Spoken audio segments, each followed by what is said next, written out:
Hello, Sister Goons. My name is Alex, and welcome back to Let's Play Pokemon Let's Go Pikachu. I screwed up the name. So, in the last video, we managed to get to Vermilion City, and we are now exploring the SS Anne. Now, where I'm going right now is technically for plot progression, but before that, I kind of wanted to show off the other areas of the ship first. Now, hold on a second. I need a swig. Stay hydrated, people, please.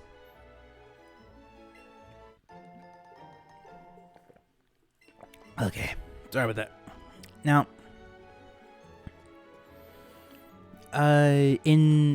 so I don't know what the purpose of the SS Anne is. Aside from giving you the HM cut, which in this game is retooled, but we can have a look at that in like the next video or something like that. But like I don't know where the ship was gonna go. I don't know what it was made for. I mean, like, yeah, it's a cruise ship, so you can argue that it was gonna go on a cruise, but a cruise to where? Like, where was the SS Anne gonna go? Because this is the only time in the game that we can actually be on here, and we have to go here for plot progression. But, I mean, it's just a little weird, like, did they even think about that kind of thing? Like, I don't know. But anyway, so the trainers on the SS Anne kind of diversify a little bit. God, I can't freaking talk tonight. So you'll have fishermen, right, who will have a bunch of water types, which in this game are not too diverse. I mean, we did have a Goldeen, and now we have a Horsey, which is probably one of the cutest Gen 1 Pokemon to me. Basically, any water type that isn't a starter, they will have. But, well, that and the water type evolution Vaporeon. But aside from them, they will usually have those. But we also got sailors. Now, sailors can have one of two typings. Either water, which is like Psyduck that they're going to throw out here, or a fighting type like Machop. Though, I think some of them have a Mankey, but I'm not too sure. We don't actually get to fight sailors all that very often in these games, because there's no real way to go on water. At least I don't think there is, but, you know. Anyway. Oh, Poliwag. This was one Pokemon that I was considering using, but it takes a while just to get him, so, you know, probably not even worth it, you know? But it can evolve into the rather impressive Poliwrath, which is a water fighting. And honestly, it's not that bad of a typing, really. I don't see much reason to hate it. I mean, especially since these days there are a few water type moves like Waterfall and Liquidation, for example, right? But you also got some really good fighting type moves like Brick Break, Close Combat, and I want to say Submission. Or maybe Virtual Throw or something like that, but I don't know. Anyway, so the reason that I put a Geodude up front is because of this guy. He is an engineer. Now, These guys will have Magnemites. Pretty much exclusively, they will have Magnemites. And also, just to show you just how good a ground type is against this particular mon, one dig. We just gotta wait a couple turns. But boom. And yes, Geodude is in his 20s, so it's really not that fair of a fight. But I mean, it is a bit more consistent, I think, in terms of damage. But oh well. Oh, and if you try to use a rock move on him, it's not gonna do a whole lot because of the steel type. Steel is super effective against rock. Which honestly kind of makes a little bit of sense, you know, like jackhammers and other well, so like what's harder than rock? Metal, you know. That makes sense. Oh, takedown. I really don't like this move, but I kind of have to. But I kind of want to keep it just in case. Basically, takedown is a very powerful move, but it causes recoil damage. Basically, if you connect with it, it will burn you for a fraction of the damage that you inflicted onto your opponent, and a lot of times, it's not even worth it. So I just avoid those kind of moves entirely. I was also checking to see like which rooms, what was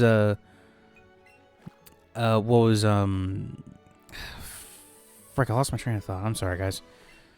Anyway, though it should be noted that not every room in the SSN is gonna have a trainer to fight, so you don't need to worry about fighting everybody. I just did it because it kind of pads out the video. It helps me break like 20 minutes or something. And you may also see some new Pokemon like Slowbro. Or Slowpoke. Sorry. Slowpoke. He's a Slowpoke. Slowpoke is a bit of an interesting Pokemon. Like, it's slow as hell, but it did get a few interesting things in, like after the Kanto games, it did get a few interesting things about it. Like, for example, it is a case where it can evolve into two different things, though you need a different method of evolution, but it's still, from what I have seen and heard, it is a pretty good mon, all things considered. And now I am worrying about the candy. So I'm pretty sure I mentioned this in a previous part, but candies will affect certain stats of your Pokemon. So, for example, the smart candies will boost up your special attack. Tough candies will boost your physical defense. Courage is your special defense. Health is pretty self-explanatory, and quick will boost up your speed. You know, but there are certain Pokemon that have specific candies. Now, I don't really get a lot of those. In fact, the only ones I get are for Pikachu. But, you know, all things considered, like, they can be pretty helpful because they boost up every stat by one stage, which is pretty good, you know? But, anyway, yeah, I'm just kind of fumbling around trying to get everyone's stuff all nice and ready. Like, that's just what I do. Or, well, what I wanted to do for this game, because yeah, it is kind of a pain when you can't battle wild Pokemon in order to get more consistent experience, or, you know, get the proper IVs and EVs for well, not IVs, but general EVs for stats and whatnot. You know, because like when you beat a certain Pokemon, they will give a certain boost for certain stats. That's what. That's how the effort values work. But you can't do that in this game. You know. You can only catch a certain Pokemon and then just pray to God that the level up is worth it. It's just annoying. I like how this guy's like, oh yes, dramatic wedding of French girls, or should I say, Kalos girls? But you know, yeah, that was kind of a bad joke. But I mean, come on. This is pretty much the freaking Titanic here, man. And yeah. Okay, so this kind of trainer we fought in the last video, he is a gentleman. Now, the gentleman will actually give you some really, really big cash payouts compared to other trainers if you manage to beat them, of course. Now, just for the sake of being different, I decided to bring out Sandshrew, and yeah, we'll see how that goes. Generally speaking, Sandshrew is a lot faster than Geodude, but in some areas he is pretty frail. Like I'm pretty sure, like with Geodude, I wouldn't be able to get this dig off first compared to Sandshrew, and Sandshrew is pretty powerful, all things considered. At least, sort of. Sorry, I got a bunch of gas in my system right now, but anyway. So, yeah, I'll just do a few of these. The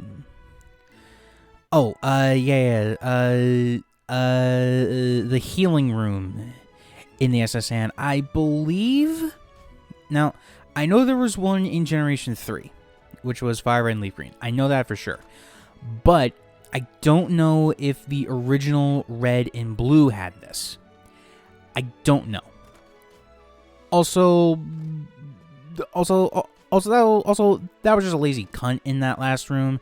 They just thought that we were servants here because we didn't look the part, but you know. But you know, like I said, not every room will have a trainer for you to battle. Sometimes they'll even have two, like the one that I'm in. And this is, I believe, our first beauty trainer. Basically, these broads will use any Pokemon that looks cute, like Pidgey, for example. Pidgey, maybe a Growlithe, a Clefairy, Meowth, which is not in this version of the game. So, you know.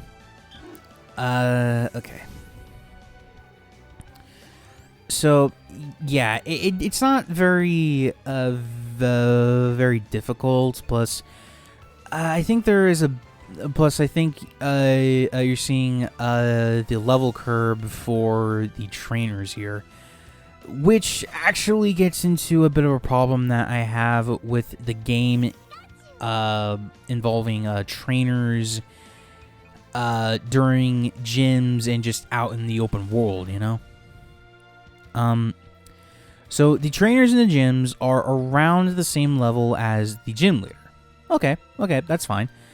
But why am I suddenly over-leveled for everybody outside, and I didn't really do much of anything except just catch a few Pokemon that I wanted to get in the first place, you know? Like, I'm trying... the math isn't mathing in my head, okay? That's all I'm saying, right? But thankfully, we're not worrying about a gym this particular video. It's just a ship, which which sank to the bottom of the ocean in the first Pokemon anime. Like that was kind of like a dark and morbid sight, wasn't it? Like these guys, like Ash, his friends, and the main three recognizable Team Rocket members, they were all at the bottom of the ocean, probably gonna die from lack of oxygen, food, and clean water and stuff like that. And nobody really tried to, like everybody just assumed that they were all dead.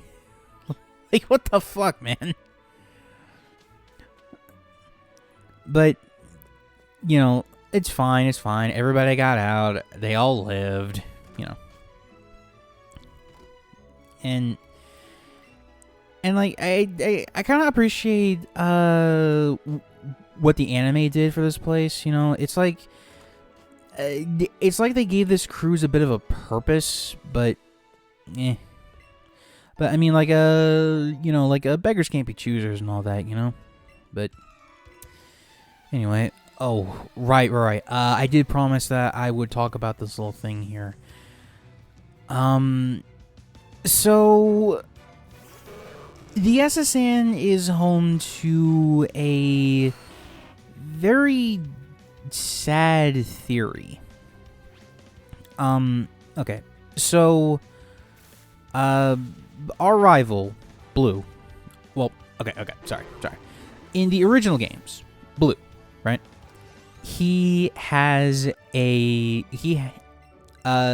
From our second battle, from the battle in Cerulean City, he has a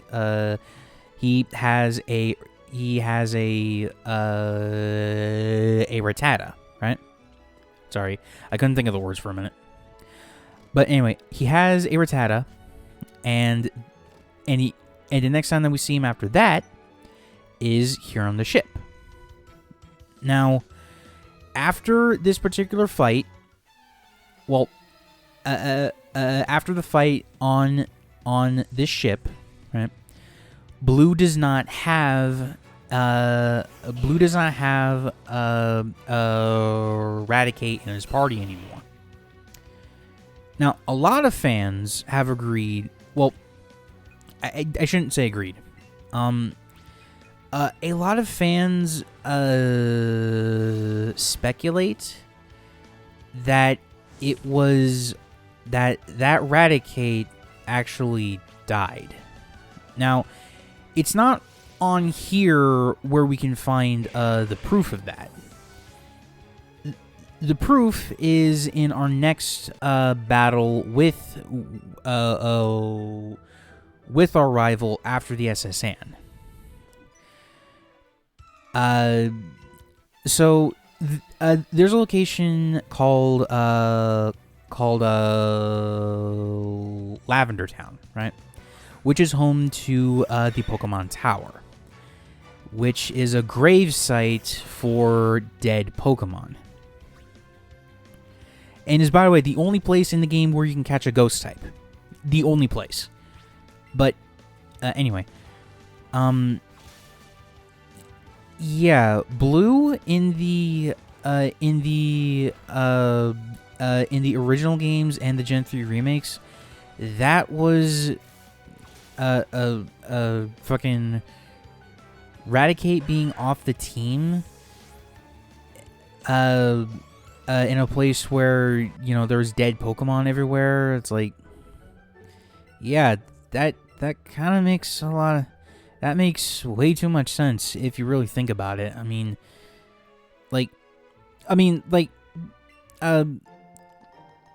Realistically, right? Like, Blue just put it in the box. Okay, he just put it in the box as the most realistic way possible, right? But I don't know, Like, if you do, like, what's his name? Pedro something. It starts with an A. I forget the freaking name. I'm sorry. But if you do something like what Pedro did, right? He embraced all of the theories that these games have spawned over the years. And yeah, that's honestly like it makes for good drama, I feel. I really get all kind of choked up every time it happens. Like, oh god, not again. Ugh. But you know, we don't have Blue as our rival here. We have Trace. And he learned a secret technique from the captain, which we will learn after we have a battle with him. Now, his team hasn't really changed. Some of them have evolved, like Pidgey is now a Pidgeotto, but you know, it's nothing that we can't handle with the Thunderbolt. It's alright. Need a drink, I'm sorry.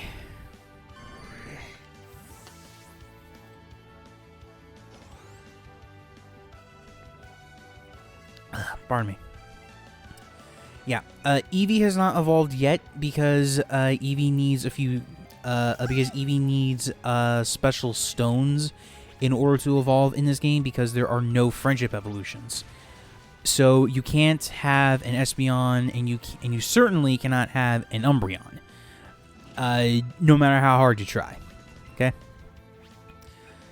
But I mean, like the partner Eevee is actually not that.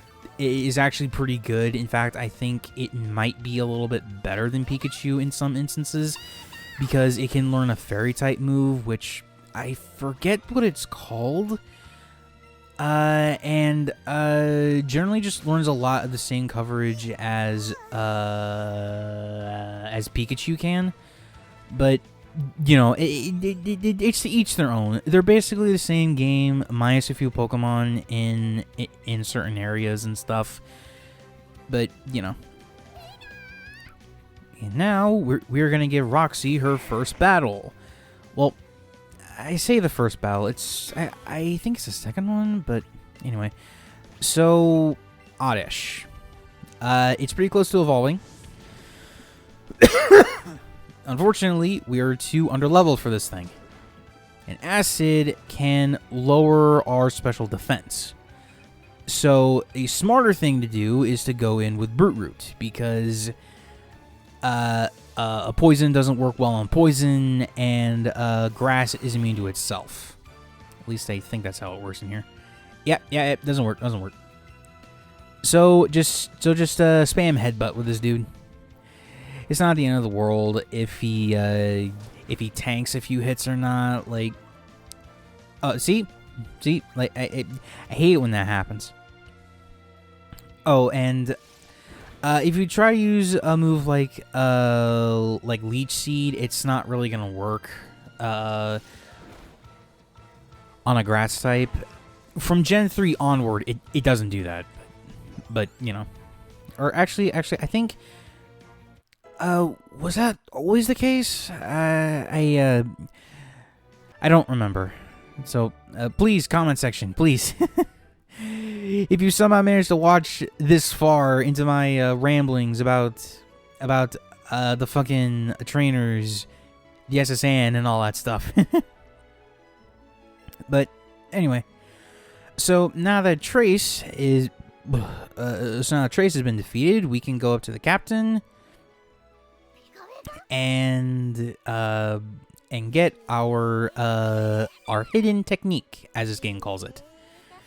Now, I need to go over this, okay? Just before the video ends. So, a hidden technique